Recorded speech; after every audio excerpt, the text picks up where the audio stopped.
तेन वीणा परिवादयन्तीं तथा जपन्तीं च मपरेणमालां मरारपृष्ठासनसन्निष्ठां सरस्वतीतां श्रीशां नमामि। विघ्नेश्वराय वरदाय सुरप्रियाय लंबोदराय सकलाय जगद्विताय नागाननाय सत्यविभूषिताय गौरीसुताय गणनाथ नमो नमस्ते। या देवी सर्वभूतेषु शान्तिरूपेण संस्थिता नमस्तस्यै नमस्तस्यै नमस्तस्यै नमो नमः। असितगिरिशमं स्यात् कज्जलं सिन्धुपात्रेश्वरतरुवरशाखालेखनी पत्रमुर्वी लिखति गृहीत्वा शारदा सर्वकालं तदविदगुणानामीशपारं नयाति। अतुलितबलधामं हेमशैलां वदेहं तनयवनकृशानं ज्ञानिनामग्रगण्यं सकलगुणनिधानं वानराणां वधीशं रघुपतिविभक्तं वादजातं नमामि। कान्तिः सितामृषुतिनिन्दितशारदेन्दु यत्रैकतो विलसितामस्ताङ्गशोभा वृन्दावने विकृतया मनगाङ्गसङ्गं श्रीराधा मुकुन्दयुगलं तदहं नमामि। श्री राधे मेरी स्वामिनी मैं राधे को दास जन्म जन्म मोहि दीजियो श्री चरण को वास। सो दिन कैसा होएगा गुरु पकड़ेंगे बाह हाथ पकड़ बैठाएंगे निज चरण की छाह। भक्त भक्ति भगवंत गुरु चतुर नाम एक इनके पगवंदन किए ना सही विघ्न अनेक। श्री गुरु चरण सरोज रज निज मन मुकुर सुधार वरनौ रघुवर विमल जस जोदायक बलचार। बुद्धिहीन तन जानिके सुमिरो पवन कुमार बल विद्या देहु मोहि हरिउ कलेश विकार। नारायणं नमस्कृत्य नरं चैव नरोत्तमं देवीं सरस्वतीं व्यासं ततो जयमुदीरयेत्। बोले सद्गुरुदेव भगवान की जय। श्रीमद्भागवत महापुराण की गौ माता की जय। श्री राम जय जय राम। श्री राम जय जय राम। श्री राम जय जय राम। श्री राम जय राम। बोले सद्गुरुदेव भगवान की।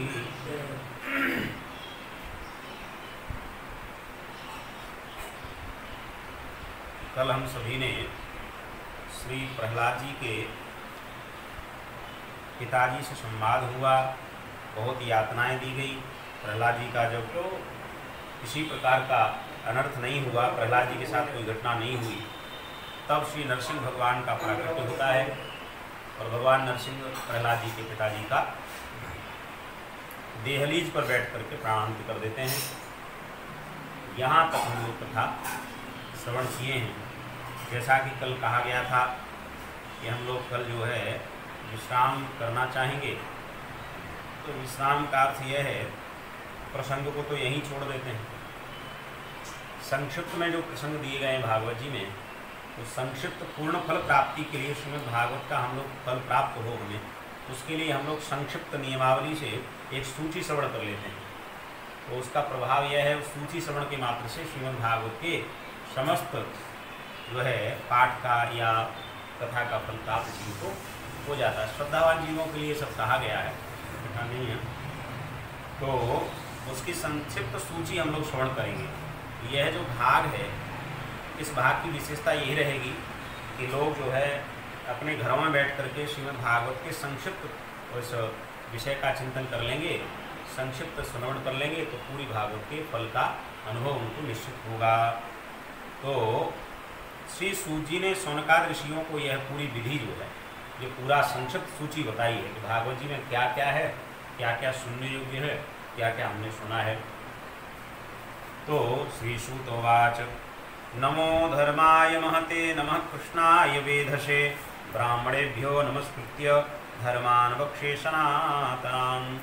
अरे ब्राह्मणों, मैं तुम्हें नमस्कार प्रणाम करके श्रीमद् भागवतोक्त सनातन धर्मों का संक्षिप्त विवरण सुनाता हूँ। और संक्षिप्त में श्रीमद् भागवत की इस दिव्य भगवान की लीला का चिंतन हम लोग करेंगे।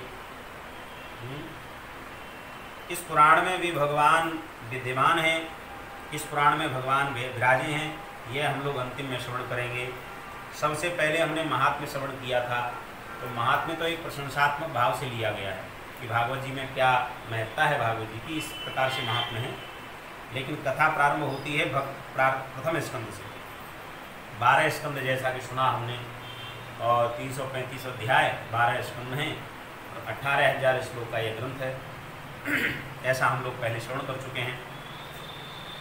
तो प्रथम स्कंद में भक्ति योग का निरूपण किया गया है और वैराग्य का निरूपण किया गया है, और श्री परीक्षित जी महाराज का उपाख्यान इसमें श्रवण किया हमने। परीक्षित जी को कैसे श्राप लगा और कैसे अनशन पर बैठे सुखदेव जी वहाँ आए और उन्होंने आकर के प्रश्न कर दिया। परीक्षित जी ने प्रश्न क्या किया था?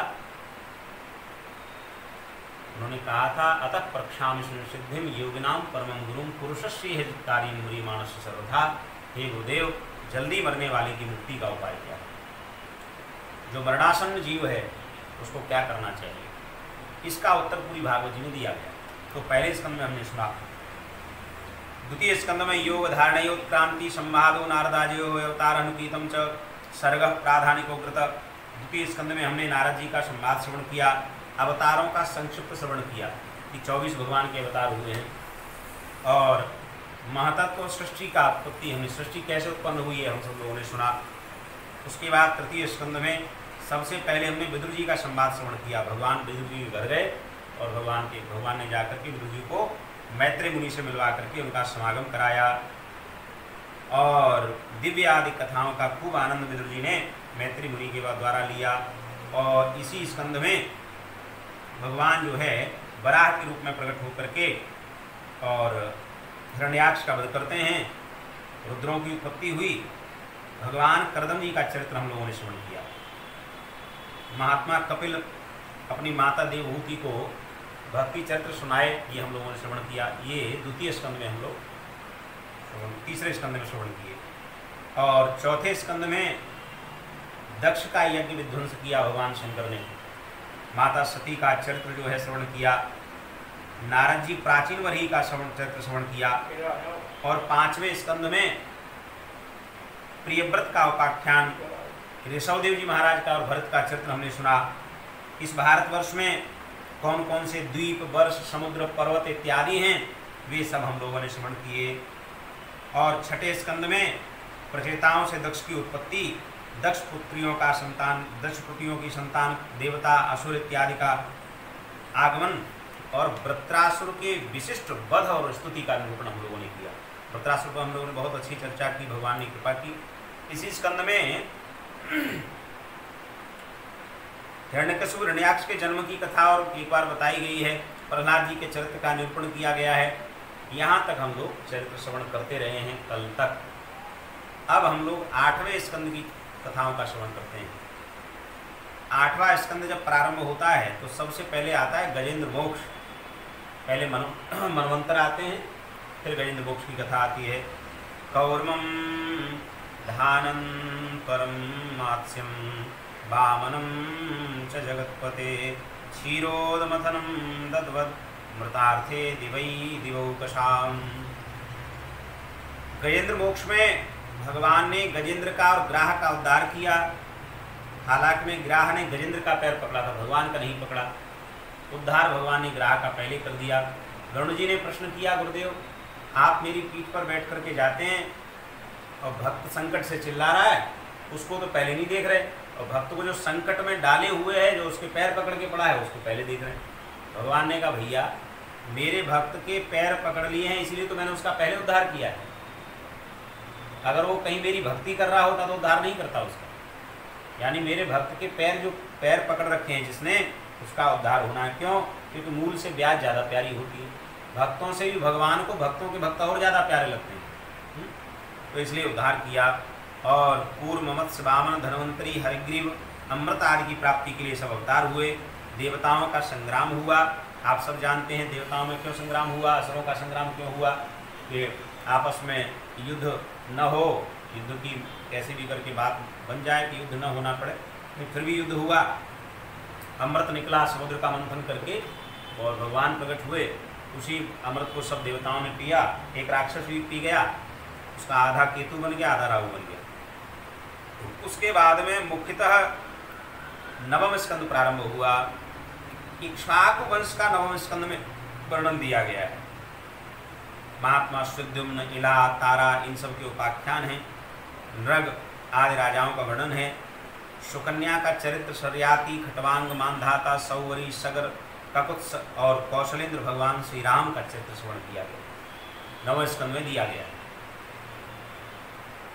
चरित्र तो सभी श्रेष्ठ हैं भगवान के, लेकिन दो चरित्रों को लोग बहुत सुंदर तरीके से श्रवण करते हैं। भगवान राम और भगवान कृष्ण के चरित्र का निरूपण बहुत लोग बड़े प्रेम से किया करते हैं, क्योंकि भगवान राम ने जो किया है वो करने योग्य है और भगवान कृष्ण ने जो किया है वो श्रवण योग्य है, वो करने योग्य नहीं। अन्यथा तो भगवान कृष्ण ने जो किया है वो अगर करने लग जाए आदमी तो रोज़ पिटेगा अलग, और बन गई बात तो महाराज किसी पत्थर के नीचे दबके ही मर जाएगा। क्योंकि गिरिराज उन्होंने उठाया था तो आदमी सोचेगा लाओ मैं भी गिरिराज उठा के देख लूँ। तो भगवान कृष्ण का चरित्र केवल श्रवणीय है, करणीय नहीं है, और राम जी का चरित्र करणीय है। इसलिए राम जी का चरित्र पहले सुनाया गया। भागवत में रामचरित्र पहले आया, नवम स्कंद में आया। तो ऐसे भगवान की कथा जिनके पूर्वज जो है गंगा मैया को लेकर के आए, तो राम जी से हमें गंगा मैया की याद आ जाती है, क्योंकि गंगा मैया को लेकर के जो है यहाँ पधारे हैं सौरी ऋषि इत्यादि के आश्रम में। और उसके बाद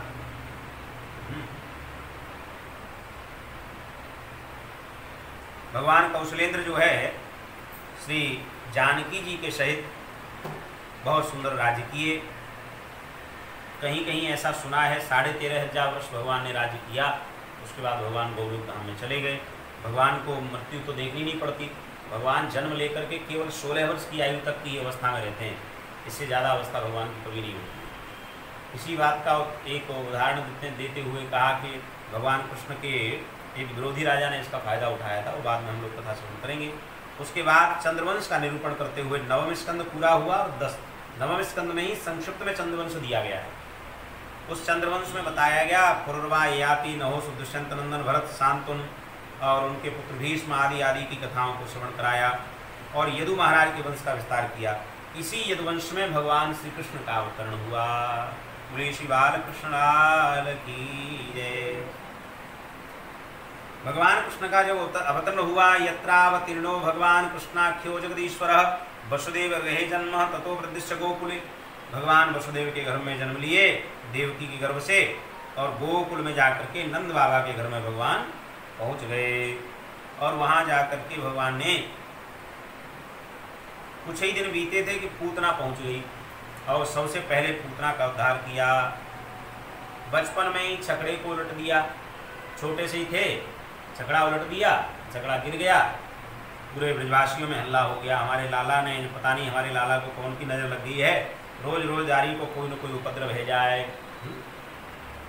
तो पूतना उद्धार में भगवान जो है कहते हैं कि कोई किसी भी भाव से मेरे पास आ जाए और मेरे पास आ जाए तो मैं उसका भाव ये नहीं देखता कि किस भाव से आया है, बैरी बनकर आया है, मित्र बनकर आया है, प्रेमी बनकर आया है।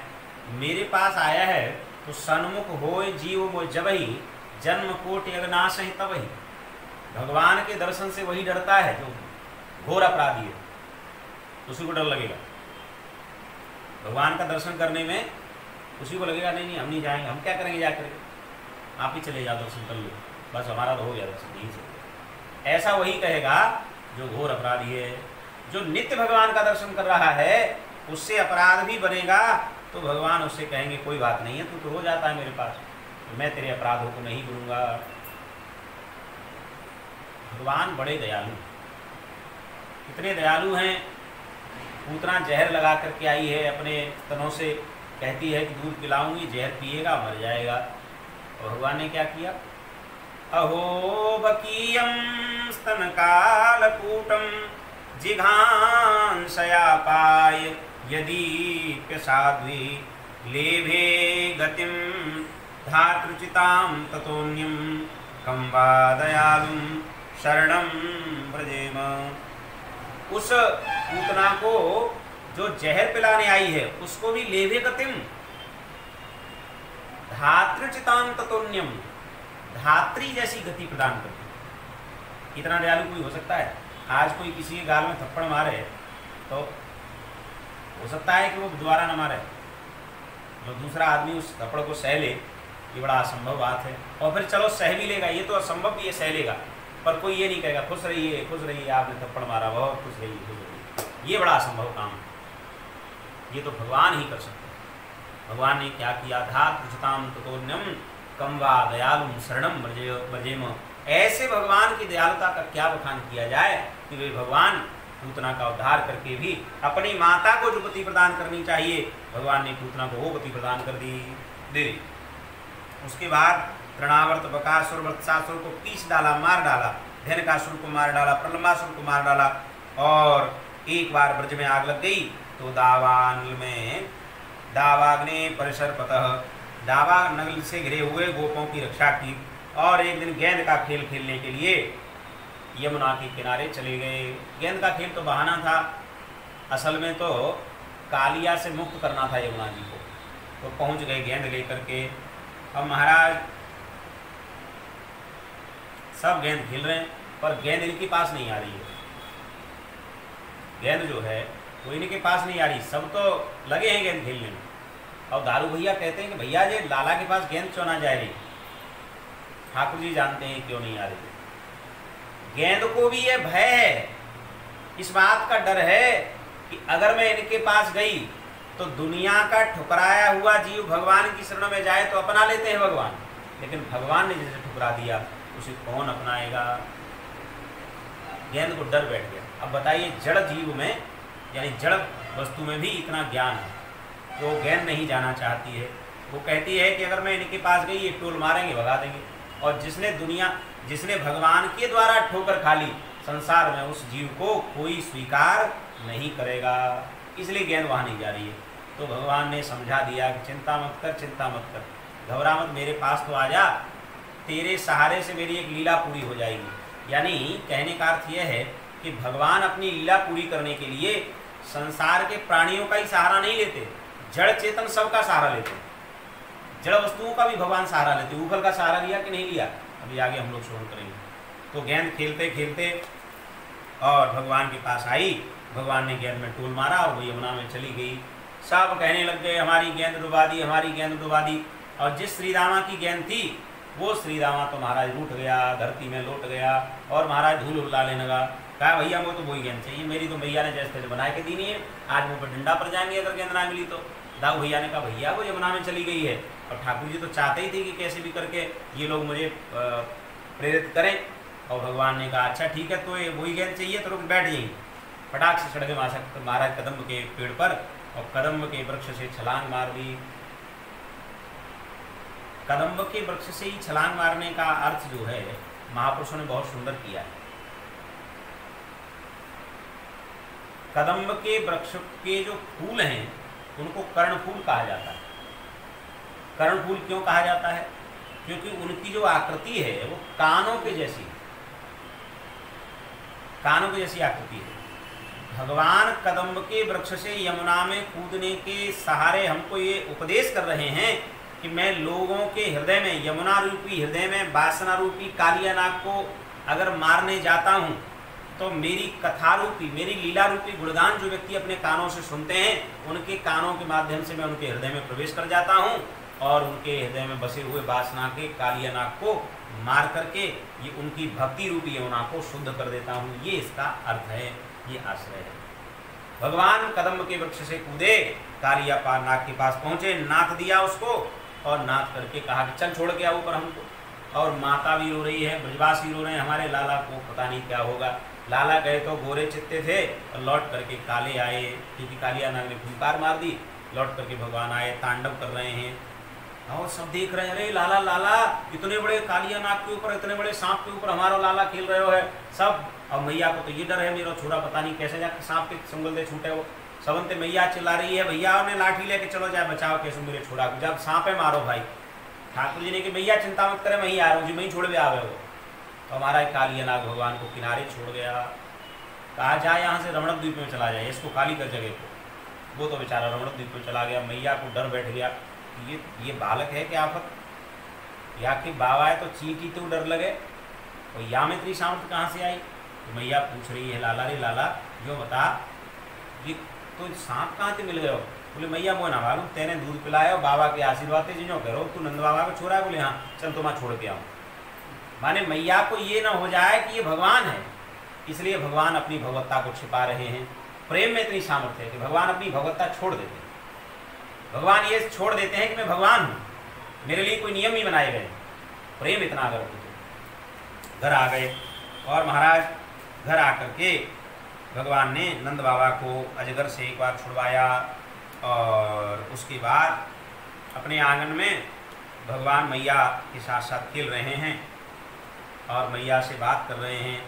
मैया ने रात्रि को भगवान के लिए माखन निकाल करके रखा।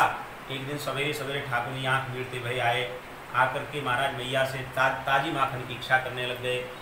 मैया ने कहा ना बेटा, ताजी तो बहुत देर में मिलेगा, थोड़ी देर अगर भूख ज़्यादा लग रही है तो छींके पे कल को माखन है उतार के पाए ले। ठाकुर जी बोले नहीं पाऊँगा, वो तो तू वही माखन दे, नहीं माने। और महाराज इतना ज़्यादा जिद पड़ गए कि मैया ने विचार किया कि अब तो छुरा है भाई, कैसे तो जिद जाके पूरी करनी पड़ेगी। तो मैया ने गोद में बैठा ली ना और कही लाला तो माखन तो बढ़िया, अगर कोई वस्तु प्राप्त है जाए तो ले ले वो। कहा ठीक है। तो मैया ने थाली में जल भर के रखती हैं माताएं, जब जो है दही से मक्खन निकालने के लिए, उसमें जल के छींटे लगाने के लिए ऐसा करती हैं। वो वहाँ रखा गया, उसमें चंद्रमा दिखाई दे रहा है, क्योंकि आंगन में बैठ के निकालती थी, चंद्रमा दिखाई दे रहा है। मैया ने कहा लाला तो चंद्रमा दे दूंगी। ठाकुर जी बोले ठीक है तो लाओ दो। मैया ने कि लाला चंद्रमा दे दिखाई दियो, मैंने वो दिखानो ना है देनो है, लेके आ। अब मैया ने कि तो आपत अटक गई, माखन तक तो ठीक थी कि माखन तो देवी देती, चंद्रमा कहाँ से लाऊं? और उठ गए महाराज, धौंस देवे लग गए। सूरदास ने बड़ा बढ़िया पद गाया है, मैया मोरी चंद खिलौना ले हूँ, जय हूँ लेती अब ही धरनी पर, तेरी गोद नहीं हो, अरे मैया मोरी चंद खिलौना ले हूँ। और तो और होयो पूत नंद बाबा को, तेरो सुतन कहे हो, अरे मैया मोरी चंद खिलौना ले हूँ। और अगर तू ज़्यादा करेगी तो जय हो लेटी अब ही धरनी पर, बेणी सिरन गुथे हो, अरे मैया मोरी चंद खिलौना ले हूँ। अरे मैया मैं चंद्रमा लेके मानूंगो ना, तो आज के बाद तेरो पूत ना तेरो दूध ना तेरे हाथ से बेणी उठाऊंगा। मैया विचार कर रही है, मर गई तो अटक गई बात, ये तो बहुत ही बदमाश निकलो, कहाँ करे हो जाए। तो मैया ने बुद्धि लगाई, बहुत देर बुद्धि लगाने के बाद मैया बोली लाला चंद्रमा से वो बढ़िया कोई वस्तु अगर दे दी जाए तो तू प्रसन्न है जाएगा? ठाकुर जी बोले तू झूठी है और तेरा खानदान झूठो। मैया तो और ज़्यादा बुरा मानने में लग गई। अब करे क्या, तोतली तोतली बोलते हैं।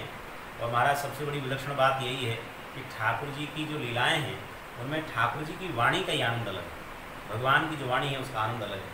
मैया हंस तो रही है एक तरफ और विचार भी कर रही है, कहा करूँ माने को कि ना माने को। बोले लाला मेरे पास चंद्रमा तो बढ़िया चीज़ और अभी दे दूंगी लाए के।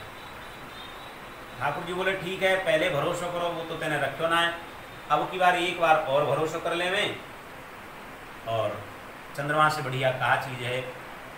तो मैया ने बड़ा विचार करके सोच करके कही लाला बहु चंद्रमा से बहुत बढ़िया हो गई। अब तो ठाकुर जी रोने लग गए, मैया मेरो ब्याह कराए दे, मेहंदी हाथन में धरवाए दे, अपने प्यार की लाए दे दुल्हनिया जमुना पार की।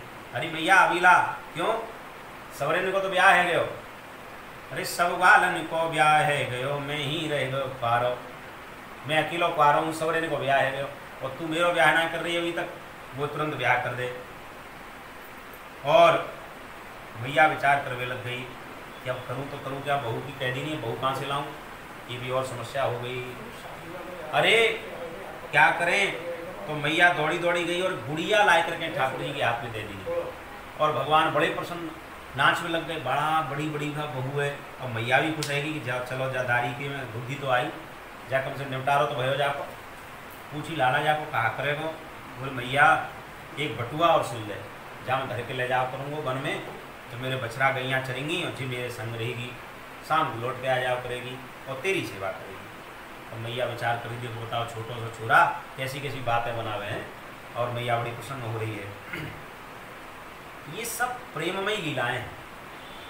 इनके पीछे जो प्रेम है उसे जीव अगर समझ जाए तो भगवान प्राप्ति में कोई बाधा न हो, संसार में भी भगवान उसके आंगन में खेलने लग जाए, इतना प्रेम तो बने उसका। जीव क्या है, एक तरफ तो भगवान भी मानता है और एक तरफ प्रेमी भी बन जाता है। ऐसा नहीं हो सकता। प्रेम गलियत सांकरी जामे दो न समाए, ये ऐसी है, इसमें प्रेम ही चलता और कुछ नहीं चलता। और मैया के साथ ठाकुर जी खेलने लग गए। मैया से लाला पूछ रहे हैं, मैया मैया यूँ बता तो कुछ सबसे प्यारो संसार में कौन लगे? क्योंकि मैया भगवान को ये मन में आ गई कि ये बहू से ज़्यादा प्रेम करेगी तो मेरे प्रेम में बाधा पड़ जाएगी। तो पूछ रहे हैं, कन्फर्म करके बताएं। मैया के लाला सारे संसार के प्राणी के खूब मेरा प्रेम है, सबके प्रति सम्मान है, पर मेरे लाला से ज़्यादा प्रेम मैं काऊ से ना करूँ। भगवान बड़े प्रसन्न हुए कि चलो ये तो बात ठीक है। इतनी देर में ठाकुर जी ने प्रेम परीक्षा लेने के लिए लीला कर दी। क्या लीला कर दी? देखिए, इसमें संक्षिप्त विवरण में यह कथा नहीं दी गई है। मैंने आज ही इसका अनुभव किया है, इससे पहले तो मैं भी अनुभव नहीं कर पाया, आज ही मुझे अनुभव हुआ है कि जो है इस प्रेम प्रसंग का वर्णन जो है यहाँ किया गया है। और देखिए, प्रेम परीक्षा भगवान जब लेते हैं तो जीव की क्या गति होती है, क्या व्यवस्था होती है, यह जानना बहुत मुश्किल है। ये जानना बड़ा मुश्किल काम है। जीव अगर ये समझ जाए कि भगवान क्या करना चाहते हैं तो जीव सहज में संसार से मुक्त हो जाए। अभी तक बड़े बड़े महापुरुष भी से नहीं समझ पाए कि भगवान क्या करना चाहते हैं। देखिए, सारे संसार के कार्य आपके अनुकूल होने लग जाएं तो समझो भगवान की कृपा है। अगर आपके मन के अनुकूल सारे संसार के काम होने लग जाएं तो समझो भगवान की कृपा है। और अगर आपके मन के विपरीत कोई कार्य हो रहे हैं तो समझो भगवान की इच्छा है। दोनों में अर्थ है, अलग अलग है अर्थ इसका। एक में कृपा का अनुभव होगा, एक में इच्छा का अनुभव होगा। अगर आपके मन के विपरीत भी कोई कार्य होगा तो भगवान उसमें अपनी इच्छा रखते हैं और हमें स्वीकार करना चाहिए। तो मैया के प्रेम की परीक्षा लेते समय ठाकुर जी ने क्या किया कि मैया के आंगन में अंगीठी पर दूध उबल रहा है और उस दूध की जो सामर्थ्य है वो कितनी है। एक गाय का दूध वो 100 गायों का दूध 10 गायों को पिलाया जाता है, 10 गायों का दूध 1 गाय को पिलाया जाता है, उस गाय का दूध निकाला जाता है। वो केवल ठाकुर जी के लिए उबलता है, केवल भगवान पीते हैं उसको, और किसी के लिए वह सुविधा नहीं है। और वो दूध जो है उबलने लग गया, उफनने लग गया। जैसे ही दूध उबला तो मैया ने देखा दूध निकल रहा है तो लाला को छोड़ दिया और मैया दूध बचाने भाग गई। दूध बचाने पहुंची तो ठाकुर जी ने क्या किया, अपना सिल्लोड़ा उठाया और मैया की जो भरी भरी मटकी है उसमें मार दिया और वो फैल गया। तो दूध भी गया और छाछ भी गई और मक्खन भी गया, दही भी गया, सब कुछ गया। अब मैया जैसी देखती है उधर दही फैल रहा है पूरे आंगन में, इधर दूध फैल रहा है पूरे आंगन में, और ठाकुर जी बैठे हैं सिल्लोड़ा पकड़ करके। अब मैया को क्रोध आ गया, न तो छाछ पकड़ी न दूध पकड़ा, ठाकुर जी पर क्रोध आया मैया को। ऐसी घटनाएं संसार के जीवों के साथ रोज घटित होती हैं, लेकिन लोग समझ नहीं पाते और बदल भी नहीं पाते। मैया बदल गई। तुरंत उसने कहा कि अरे द्यारी के, तेने मेरी दादी के सास के जमाने की मटकी फोड़ दी, आग तो ना छोड़ूंगी, डंडा उठा ली। इंद्र कांपने लगा, ब्रह्मा कांपने लग गए और शंकर भगवान विचार करने लग गए, अरे अरे मैया ने अगर एक भी डंडा मार दिया और इन्हें क्रोध आ गया तो पूरा संसार नष्ट हो जाएगा। एक भ्रकुट विलास सृष्टि लय हुई। गोस्वामी बाबा कहते हैं कि उनकी जो भौं है वो अगर गलती से भी टेढ़ी हो जाए तो इस संसार का चकनाचूर हो जाएगा। इच्छा तो बहुत दूर की बात है, भगवान की जो भौं है उसकी अगर थोड़ी सी टेढ़ापन भी उसमें आ जाए तो संसार नष्ट हो जाएगा। इसलिए ये डरने लग गए और ठाकुर जी क्या करते हैं, बोले आगे आगे भाग रहे हैं, मैया को ऐसे अंगूठा और दिखा देते हैं, पकड़ ले कैसे पकड़ेंगे, पकड़ ले कैसे। और मैया को और क्रोध आ रहा है। बहुत देर तक भागते रहे। मैया ने डंडी भी रख दी, हाथ जोड़ लिए, लाला तेरे हाथ जोड़ूं, एक बार तू मेरे पास आ जा। ठाकुर जी बोले तू मारेगी? अच्छा विचार करो कि कोई मैया जो है तय करके मारेगी कि मैं नहीं मारूंगी या मारूंगी, ऐसा तय थोड़ी करेगी। वो तो ताक में रहेगी कब पकड़ में आ जाए। पर भगवान बड़े विलक्षण। तो जो है गर्मी सी हो रही, आपको आगे स्थिति क्या है कि भगवान जो हैं वे मैया से पूछ रहे हैं, मैया तू मारेगी कि नहीं मारेगी, क्यों बता। बोले मारूंगी ना लाला, तो पूजूंगी, देख तेरे लिए थाल लाऊंगी, बढ़िया माला चढ़ाऊंगी और तोरे तिलक करूंगी, पकड़ में आ जा। ठाकुर जी का ठीक है। और भगवान गए, आराम से पकड़ में आ गए। और जैसे ही मैया ने पकड़ा, दोनों हाथ पे हाथ रख करके, पहले पकड़ने का स्टाइल यही होता था, और पकड़ करके खींच के ले गई। कहाँ ले गई? ऊखल के पास। और ऊखल पे जाकर के बांधने लगी। जब बांधने लगी तो बांधते हुए ऊखल पे जो रस्सी है वो जैसे ही लपेट कर लाती हैं और ग्रंथि बंधन गांठ बांधने की कोशिश करती है, रस्सी नहीं बनती। देखिए जड़ और चेतन में भगवान किस तरह से प्रेम रखते हैं। हम लोग लकड़ी को जड़ समझ लेते हैं, हम लोग अन्य चीज़ों को जड़ समझ लेते हैं, और भगवान जड़ को भी जड़ नहीं समझते, वो चेतन ही समझते हैं। कि वो रस्सी जो है बार बार गांठ बांधते छोटी पड़ जाती है। अब तो मैया यशोदा पसीने आ रहे हैं उसको और रो रही है कि दारी के बधी ना रहे हो, जाको पता ना भाग्य ऐसा है कि दंड ही देवे में सब परेशान है जाए, लोग या दंड देवे के चक्कर में खुद दंडित रह जाएं, ऐसी स्थिति है। ठाकुर जी ने कहा मेरी रस्सी ये सब ठीक है, ये सब ठीक नहीं है, ये मत करे। अब समस्या यहाँ अटक गई। ब्रह्मा जी पूछ रहे हैं प्रभु एक बात बताओ, ये मैया ही तुम्हें ऐसे बांध लेगी तो ब्रह्मपास का कौन क्या करेगा? संसार में आपको कोई बांध सकता है क्या? आप तो ये सब, आपकी वाणी झूठी हो जाएगी। आपने खुद कहा है कि मैं किसी के बंधन में बंध नहीं सकता, तो आप तो सब असत्य हो जाएगा। बोले एक व्यक्ति ऐसा है जो मुझे बांध सकता है। कौन है?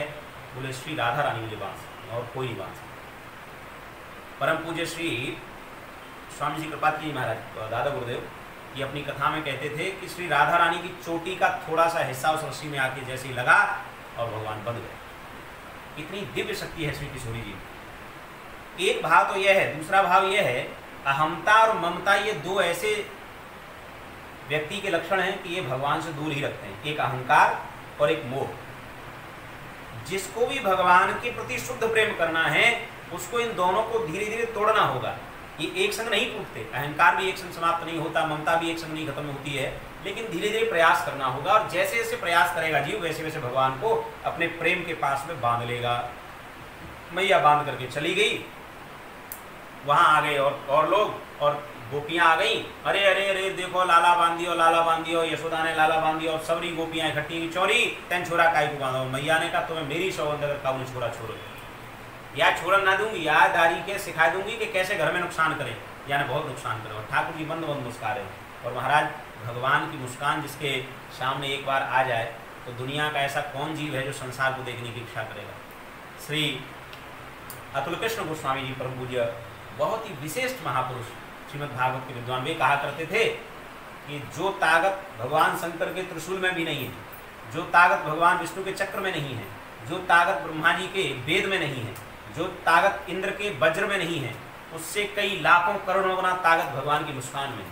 अच्छे अच्छे फंस गए महाराज, ऐसे ऐसे फंस गए कि राजा युद्ध करने के लिए आते थे और भगवान मुस्कुरा के देख लेते तो मर जाते, तो मुस्कान भी मर जाते थे। यानी भगवान की मुस्कान भी जो अपने आप में शस्त्र है बहुत बड़ा। तो भगवान मुस्कुरा रहे हैं और सबको दुख हो रहा है, भगवान खुश है। अच्छा देखिए कितनी विलक्षण बात है। जीव की सहज गति क्या है? जीव चाहता है मैं रोऊं तो सब रोएं और मैं हंसूं तो सब रोएं।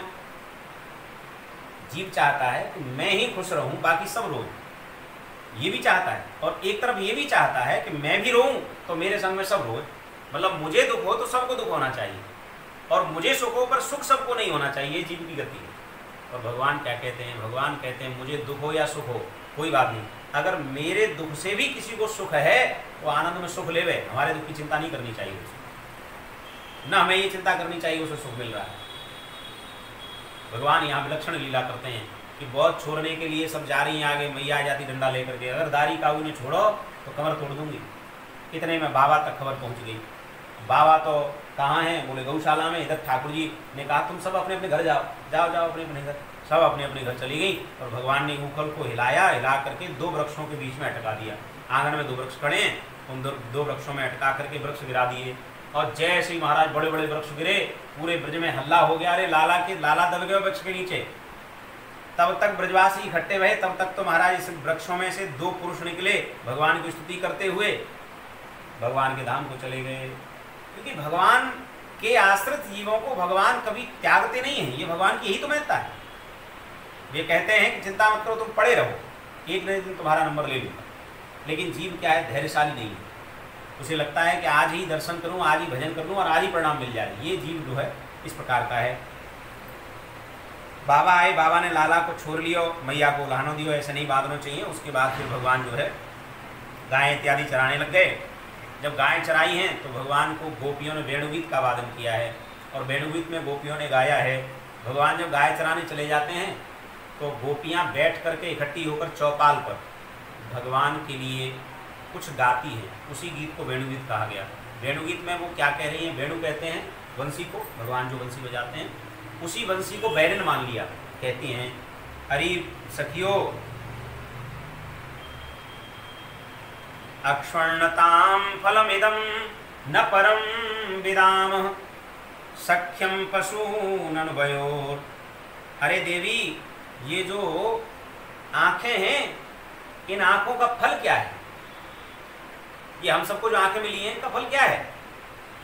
तो किसी ने कहा कि संसार को देखना, किसी ने कहा इसको देखना, एक ने कहा नहीं नहीं नहीं नहीं, इन आंखों का फल यह है कि इन आंखों ने आंखें रहते हुए आंखों देने वाले का दर्शन नहीं किया तो ये आंखें बेकार हैं। इन आंखों के रहते हुए जिनने ये आंखें हमको दी हैं उसका दर्शन अगर इन आंखों से नहीं हुआ तो धिक्कार है ऐसी आंखों को।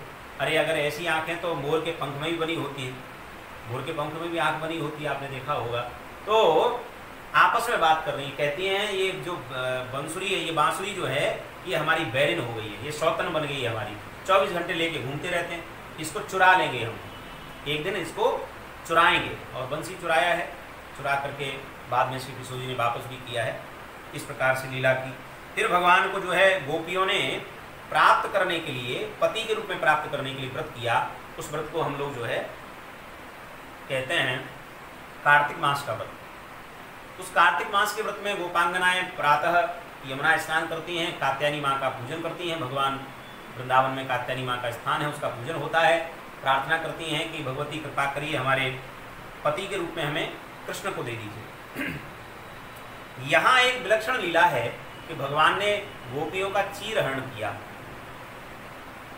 अधिकतर लोग ये कहते हैं कि ये बड़ी दूषित लीला है, लेकिन सही बात यह है कि जो लोग नहीं जानते हैं वे ही ऐसी भावना रखते हैं कि असली चीरहरण का अर्थ क्या है, ये लोग नहीं जानते। और नहीं जानते इसलिए समाज में भ्रामक प्रचार फैल रहा है।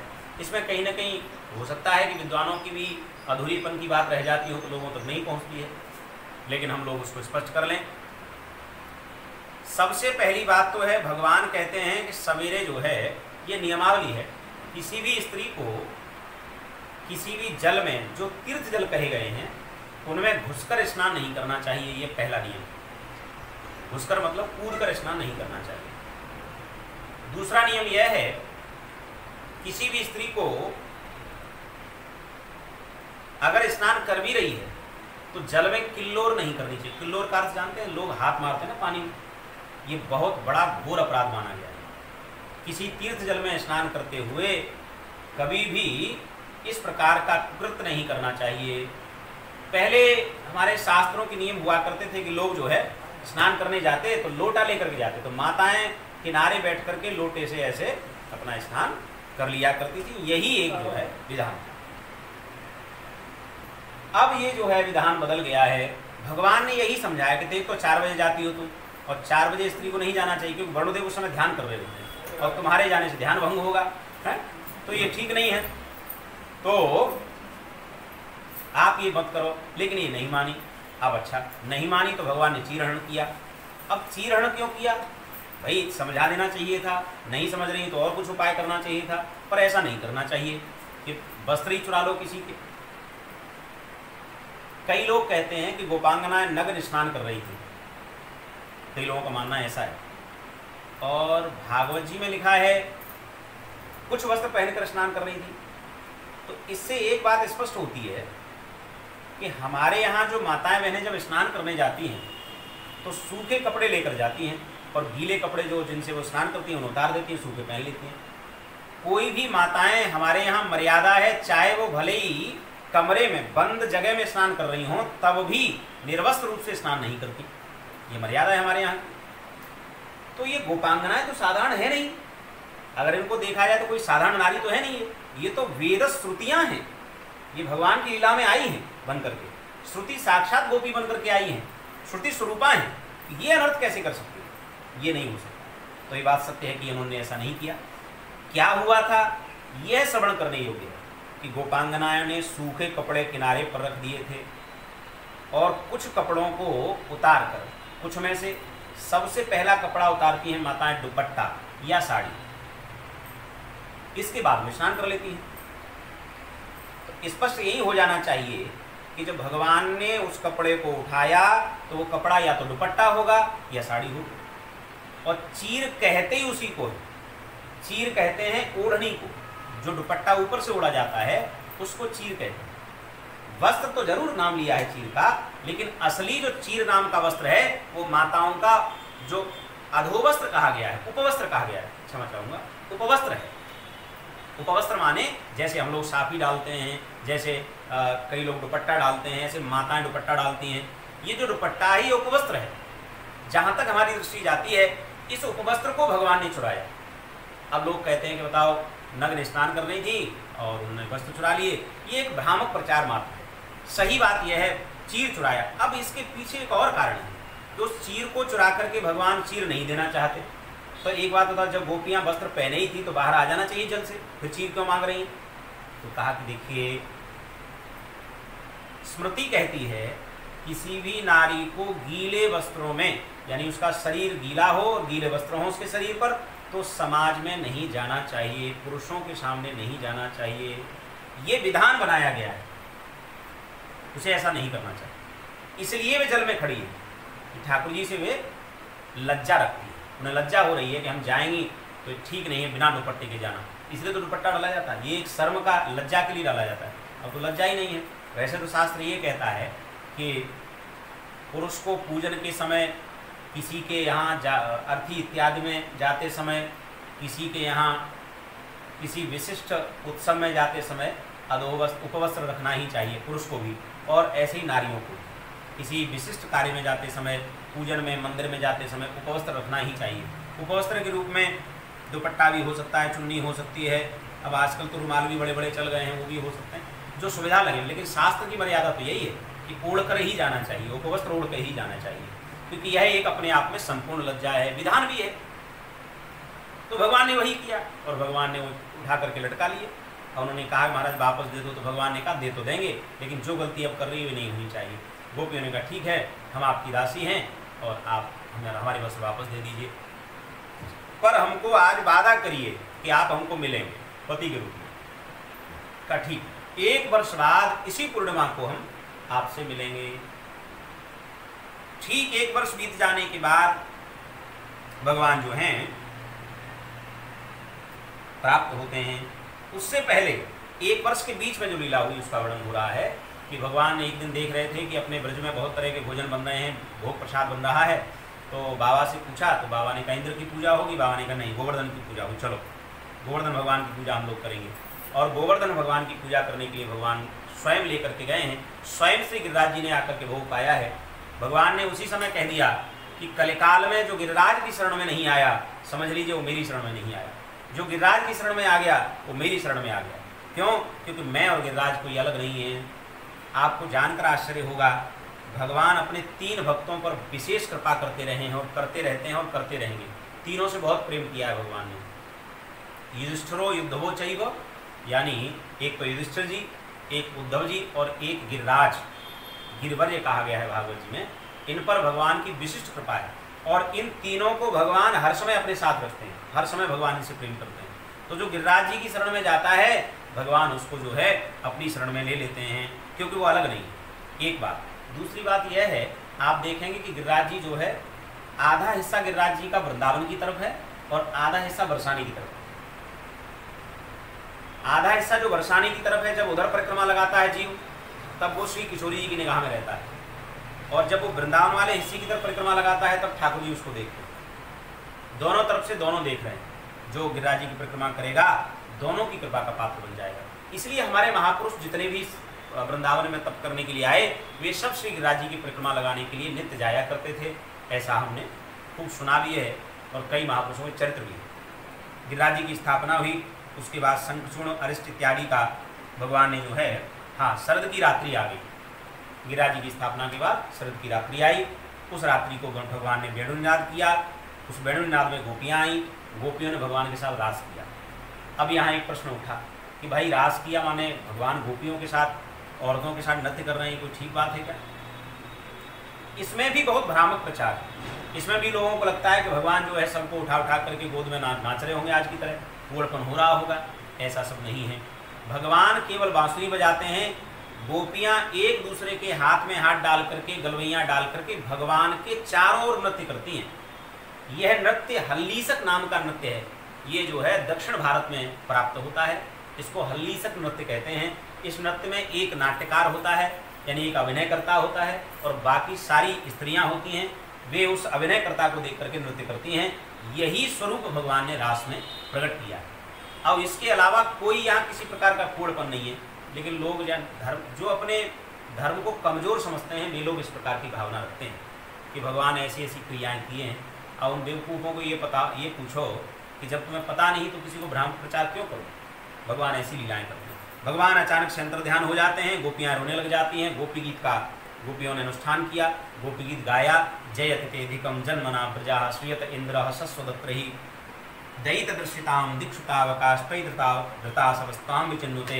हे नाथ, आप कहाँ चले गए? आपके बिना हमारे प्राण चले जाएंगे, हम इस यमुना में डूबकर मर जाएंगे। इस प्रकार से भाव यहाँ दे रही हैं। और कहा है 19 श्लोकों में गोपी गीत को गाया है। 19 श्लोकों में 19 प्रकार के भाव प्रवर्तित किए हैं। और इन 19 श्लोकों को हम लोग श्रवण करें तो 19 दिन लग सकते हैं, क्योंकि ये बहुत बड़ा विषय है। उस गोपी गीत के हो जाने के बाद गोपांगनाओं ने बहुत प्रार्थना की, भगवान नहीं आए, तो रोते रोते यमुना जी के किनारे पहुंच गई। बहुत धारा बह रही है, रो रही हैं। रोते रोते भगवान प्रकट हो गए। भगवान ने कहा, रो क्यों रही हो? कहा कि आप क्यों चले गए? मैं इसलिए चला गया कि तुम लोगों को लग रहा था कि मैं तुम्हारे साथ नृत्य कर रहा हूँ। ऐसा नहीं है, मेरी इच्छा से सब हो रहा था। तुम्हें अहंकार कैसे आया? ऐसे ही छोड़ के चला गया। अब नहीं जाऊँगा, अब मेरे साथ महारास करिए। पहले रास हुआ था, फिर महारास हुआ। भगवान शंकर इस महारास में आए हैं गोपेश्वर बन करके। भगवान ने स्थापना कर दी वृंदावन में कि तुम्हें नारी बनने का ज़्यादा शौक है, लाओ तुमको विठा देते हैं। तो महाराज आज भी श्रृंगार करके बैठे थे, लिपस्टिक लगा करके, काजल लगा करके और बिंदी लगा करके भगवान श्री गोपेश्वर आज भी श्री वृंदावन में विद्यमान है। बोली गोपेश्वर भगवान की। इसके बाद भगवान जो हैं वे सब कंस के बुलाने पर भगवान मथुरा छोड़कर, वृंदावन छोड़ करके मथुरा पधारे हैं। सभी ब्रजवासियों को विलखता हुआ छोड़ करके भगवान चले आए और कंस इत्यादि का उद्धार किया। सांदीपनी मुनि के आश्रम में भगवान गए हैं पढ़ने के लिए।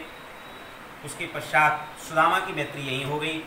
बलराम जी ने यदुवंशियों के संहार का यहाँ समाचार भगवान को श्रवण कराया और भगवान मथुरा में राज्य करने लग गए। जरासंध ने जब देखा कि मेरी पुत्रियों को विधवा बना दिया कृष्ण ने, क्योंकि कंस की जो पत्नियां हैं अस्ति और प्राप्ति, वे जरासंध की बेटी हैं, और जरासंध को बुरा लगा तो जरासंध ने भगवान पर चढ़ाई कर दी। 17 बार भगवान ने हरा दिया। 18वीं बार इसने क्या कहा? बोले महाराज एक यज्ञ कराओ और यज्ञ में ब्राह्मण बैठाओ 10-15 हज़ार। इसने 10-15 हज़ार ब्राह्मण बैठाए और कहा कि देखो अगर आज मैं हार के आ गया तो तुम सबको मार दूंगा। भगवान ने कहा मेरे चक्कर में 10-15 हज़ार ब्राह्मण मारे जाएंगे, अच्छा नहीं है। भगवान रात्रि में काली अनाग के ऊपर बैठे और महाराज द्वारका जा करके बसारी बोली द्वारिकाधीश भगवान की। द्वारिका में जाकर भगवान रहने लगे और यहाँ कालेवन को मुचकुंद के द्वारा भस्म करा दिया।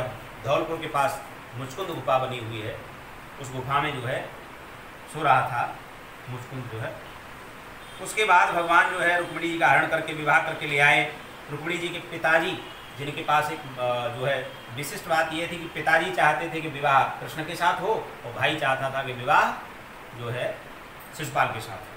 भगवान ने कहा तुम कोई कुछ मत चाहो, हम जो चाहेंगे वही होगा। राम की चाहो सो वही करें, अन्यथा नहीं कोई। बीच भीड़ में से चुरा करके ले गए। इतनी सारी सैनिकों की भीड़ के बीच में भगवान आए और रुक्मिणी जी को चुरा करके ले गए। फिर भगवान ने बड़ा सुंदर तरीके से विवाह संपन्न किया। उसके बाद बाणासुर का युद्ध हुआ और शिशुपाल, साल्व, दुष्ट, दंतवक्र इत्यादि इत्यादि भगवान ने उद्धार किया। एक पुत्र पैदा हुआ भगवान को, जिसके द्वारा भगवान ने सम्रासुर का उद्धार किया। और उसके पश्चात 11वें स्कंद में जब प्रारंभ, अभी ये 10वें स्कंद की लीला चल रही थी, बहुत बड़ा स्कंद है, 90 अध्याय हैं इसमें, और 11वें स्कंद में प्रविष्ट हुए। 11वें में भगवान ने देखा अपने ही बच्चों को बुला बुला कर बिठाया। बेटा आओ आओ, बैठो बैठो बैठो, सुनो बेटा, संसार में जीव को पद, धन ये और जवानी, ये तीनों चीज़ें मिल तो जाती हैं, पर 90% लोग जवानी, धन और पद, इन तीनों को ठीक से उपयोग नहीं कर पाते, इसलिए उनको नरक की यातनाएं झेलनी पड़ती हैं। इसलिए बेटा ध्यान रखना, ये तीन चीजें मिल जाएं तो तीनों को संभाल कर रखना ही हमारा कर्तव्य है, और अगर नहीं रखी तो नष्ट हो जाओगे। और तुम पे तीनों ही हैं, आप जवान सुंदर भी हो, धन भी बहुत है, मेरे बेटे हो, पद भी बहुत अच्छा है, लेकिन बेटा संभल के चलना, किसी का अपराध न बन जाए। कहा ठीक है पिताजी। लेकिन एक दिन क्या हुआ, इनका एक पुत्र है सांब, ये बड़ा नटखट है, भगवान का पुत्र है, इसको साड़ी पहना दी इन्होंने मिल करके और एक डलिया बांधी पेट पर और दुर्वासा ऋषि के सामने ले जाकर खड़ा कर दिया। कहा महाराज महाराज, ये जो हमारे यहाँ नई बहू आई है, अभी विवाह करके लाए हैं हम आज कुछ समय पहले, और ये गर्भ से है, इसका आप अपने तपबल से बताइए इसके गर्भ में क्या है। महाराज दुर्वासा ऋषि ने आओ देखा ना ताओ, तो दुर्वासा ही ठहरे, हाथ में जल लिया, पृष्ठम विलज्जति साक्षात प्रभुता मोह दर्शना। तुम्हें मालूम है तुमने किससे ये कहा है? तुमने दुर्वासा से ये कहा है, मैं श्राप देता हूँ कि ये पहले तो नारी नहीं है, लेकिन फिर भी इसके गर्भ से एक गर्भ पैदा होगा, और वो गर्भ क्या होगा? बोले मूसल होगा, और उस मूसल से सारे यदुवंशी नष्ट हो जाओगे, ये श्राप है मेरा। और महाराज जैसे ही श्राप लगा, डलिया खोली तो मूसल निकल पड़ा और भय उत्पन्न हो गया। और अब कहें कैसे महाराज भगवान से जाकर के कि हमसे ऐसा हो गया? भगवान को पता लग गया। भगवान ने कहा हमने कहा था कि तुम निश्चित अनर्थ करोगे, और अनर्थ का परिणाम क्या हुआ? बोले तुम्हारा नाश हो गया, क्योंकि पद मद, धन मद और यौवन मद, ये तीनों मद से व्यक्ति सबसे पहले धर्मार्थियों का तिरस्कार करता है। जिस पे पद बढ़ा वो सबसे पहले धर्मार्थियों को पकड़ेगा, जिस पे मद बढ़ा वो सबसे पहले धर्मार्थियों को पकड़ेगा, और जिस पर यौवन बढ़ा वो सबसे पहले धर्मार्थियों को बेवकूफ़ समझेगा। ये इतने भी संत इत्यादि हैं सब बेवकूफ़ हैं, ये मंदिर इत्यादि सब पागलों ने बनाए, ऐसी भावना उसके मन में हो जाएगी, विचार करने योग्य बात। तो इसलिए यह बात बहुत विचारणीय है। धन, पद और यौवन, जवानी, ये तीन जो हैं संपूर्ण तरीके से व्यक्ति को संभाल कर रखने चाहिए। भगवान ने देखा कि अब सब कुछ खत्म होने वाला है, तो भगवान जो है अपनी लीला का स्मरण करके जाने के लिए तैयार हुए हैं।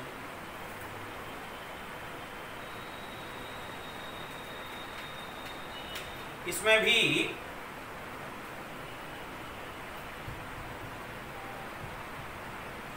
भगवान जब जाने के विचार कर रहे हैं, उधर याद कर रहे हैं। देखिए भगवान ने कैसी कैसी लीलाएं करी। सुदामा जी को कुछ नहीं था उनके पास, और उनको अपना मित्र बना लिया, और मित्र बना करके केवल चावल के बदले में सब कुछ दे दिया। 2 मुट्ठी चावल खाए, तीसरी खाने को हुए तो श्री रुक्मिणी जी ने हाथ पकड़ लिया, कहा कि महाराज हाथ गए हो प्रभु को कमला, कहे नाथ कहा तुमने चितधारी, तंदुल खाए मुठी दुई दीन, कियो तुमने द्विलोक बिहारी। अरे महाराज तुमने 2 मुट्ठी खा के 2 लोग इसको दे दिए, तीसरा इसको दे दोगे तो तुम का भिखारी बनना चाहते हो? ये अपने बच्चे कहाँ पालोगे? 16,108 तुम्हारी पत्नियां हैं, और उनके 10-10 बच्चे, एक एक पुत्री, 11-11 एक पुत्र हैं। अब गुणा भाग आप लोग करते रहिए, कितने हो गए? और इतने बड़े परिवार को कहाँ लेके डोलोगे? भगवान ने कहा चलो तुम कह रही हो, तुम्हारी थोड़ा सा छोड़ देते हैं। सुदामा इस प्रकार से भगवान दयालु। आज भगवान को लगा कि मैंने सब कुछ दिया। व्यक्ति अगर हारता है तो केवल अपने परिवार से। कोई भी जीव हो संसार में, वो अपनों से पहले धोखा खाएगा। इस संसार में सबसे विलक्षण बात यही है कि अगर कहीं व्यक्ति को दुख मिलता है तो सबसे पहले उसे अपनों से दुख मिलता है। और सही बात यह है कि भगवान तो भगवान है, समझ गए कि अपने अपने थोड़ी होते हैं, तो वे तो अपना लीला स्मरण करके जाने लग गए। लेकिन आदमी की गति यह है कि वो धोखा खाता रहता, फिर भी वही स्थिति, फिर भी वही स्थिति। फिर भी वो जो है ये नहीं कहता कि आप लोग ऐसा क्यों कर रहे हैं, आपको ऐसा नहीं करना चाहिए, फिर भी वो सहता रहता है। फिर भी भगवान का भजन नहीं करता। वो लोगों से तो रोता है कि उसने ऐसा कर दिया, उसने ऐसा कर दिया, पर भगवान से नहीं रोता कि मेरे साथ ऐसा क्यों हो रहा है। भगवान ने देखा ये सब ठीक नहीं है, तो भगवान जो हैं वे लीला का स्मरण करने का विचार कर रहे हैं। मन में आया कि ब्रजवासियों से मिल लिया जाए। तो ठीक 100 वर्ष बाद भगवान ब्रजवासियों से कुरुक्षेत्र में मिले हैं, वृंदावन में नहीं आए, कुरुक्षेत्र में मिले हैं। एक यज्ञ किया था सूर्यग्रहण के अवसर पर श्री वसुदेव जी ने, वहाँ सब ब्रजवासी आए, श्री किशोरी जी भी वहाँ आई। ये भी एक श्राप के कारण है, ये लंबा विषय है। एक श्राप के कारण ऐसा हुआ कि भगवान का वियोग ब्रजवासियों से 100 वर्ष का हुआ, अन्यथा भगवान ब्रजवासियों छोड़ के नहीं जाते। भगवान ने अपने मुख से कहा है, वृंदावन न प्रत्यज्य पादमेव मनुरक्षति, मैं वृंदावन को छोड़कर कहीं नहीं जाता हूँ। और कई संत तो ऐसा मानते हैं वृंदावन वाले ठाकुर जी वृंदावन रह गए, मथुरा वाले मथुरा रह रहे हैं और द्वारका वाले द्वारका रह रहे हैं, ये सब ठाकुर अलग अलग रह रहे हैं। उनकी दृष्टि में भगवान ऐसे हैं, जिसका जैसा भाव है उसमें तो कुछ कहा नहीं जा सकता। उसके बाद भगवान जब जाने लगे तो युधिष्ठिर आदि को, श्री उद्धव जी को भगवान ने उपदेश किया है 11वें स्कंद में। और किसका उपदेश किया है? सुख क्या है, दुख क्या है, वैराग्य क्या है, भक्ति क्या है, मनुष्य क्या है, स्त्री क्या है, ये सब का निरूपण किया है। और ये इसको मुक्ति स्कंद कहते हैं। और भगवान ने कृपा की, जब आगे 7वें स्कंद से हम लोग कथा प्रारंभ करेंगे तो इन विषयों पर फिर से चर्चा करेंगे। उसके बाद 12वें स्कंद आया। 12वें स्कंद में युग लक्षण बताए हैं और युगों के लक्षणों में सबसे ज़्यादा जोर सुखदेव जी ने इस युग के लक्षणों को दिया है। सबसे ज़्यादा वो कहते हैं ये अच्छा है। लोग कहते हैं सतयुग बहुत अच्छा, द्वापर बहुत अच्छा, त्रेता बहुत अच्छा। भगवान कहते हैं कलिकाल सबसे बढ़िया है। क्या बढ़िया है सब कलिकाल में? ऐसी क्या बात है कलिकाल में? तो कहा एक सबसे बढ़िया बात है कि इस कलिकाल में जो सतयुग में हजारों वर्ष तब करना पड़ता तब भगवान मिलते, त्रेता में हजारों वर्ष यज्ञ करने पड़ते तब भगवान मिलते, द्वापर में हजारों वर्ष गौरस इत्यादि बेचना पड़ता तब जब जाके भगवान मिलते। और कलिकाल में तो महाराज 2 ही काम कर लो, एक तो संकीर्तन करो, एक दान करो, ये 2 ही रह गए हैं। इन 2 के माध्यम से ही भगवान जो है कृपा कर देते हैं। बोली वृंदावन बिहारी लाल की है। उसके पश्चात 12वां स्कंद पूरा हुआ और अंत में ऐसा कहा गया, स्वसुख निवृत चेता तदभ्युस्तथान्य भावो त्यजित रुचिर लीला कष्टसारस्तदीयं व्यतनुत कृपया यस्तत्तत्त्वदीपं पुराणं तमिखल ब्रज नग्नम व्यास सूनुम नतोस्मि। जो जीव भगवान वेद व्यास जी के द्वारा लिखी गई इस कथा के माध्यम से श्रीमद् भागवत का जो नियम सहित श्रवण से, श्रद्धा से श्रवण कर ले, तो संसार का ऐसा कोई सुख नहीं जो उसको न मिले और संसार का ऐसा कोई कष्ट नहीं जो उसका दूर ना हो जाए। लेकिन संपूर्ण श्रद्धा के साथ भागवत जी के प्रति श्रद्धा हो तो निश्चित ऐसा होगा, दीर्घायु होगा। और केवल दीर्घायु नहीं होगा, उसके पाप समाप्त हो जाएंगे। और इस संहिता के पाठ के इसके श्रवण मात्र से वो कलिकाल के इस भयावह जाल में बंधेगा नहीं और कलिकाल से मुक्त होकर के भगवान के धाम को चला जाएगा। ऐसी महिमा यहाँ पर दी गई है। तमखिल ब्रजनग्नम व्यास सूनुम नतोस्मि। इसलिए जो लोग पुष्कर, मथुरा, द्वारिका इन सब में बैठकर इस पुराण का श्रवण करते हैं, उन सब के लिए लिखा गया है कि संसार में कोई उनको भयभीत नहीं कर सकता, वो सब भयों से मुक्त हो जाते हैं। तो हम लोगों ने भगवान के इस दिव्य आनंदमय स्थल पर हमने श्रवण किया और उसके बाद में भागवत जी का अंतिम श्लोक हम लोग सब बड़े भाव से श्रवण करेंगे। नाम संकीर्तनम यस्य सर्व पाप प्रणाशनम प्रणामो दुख शमनः तम नमामि हरिम परम। भगवान जो हैं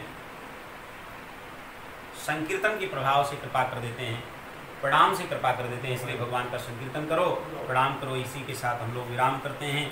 आइए भगवान का थोड़ा पूजन कर लें और पूजन करके आरती करके फिर हम लोग आगे की प्रसंग इत्यादि वर्णन करेंगे।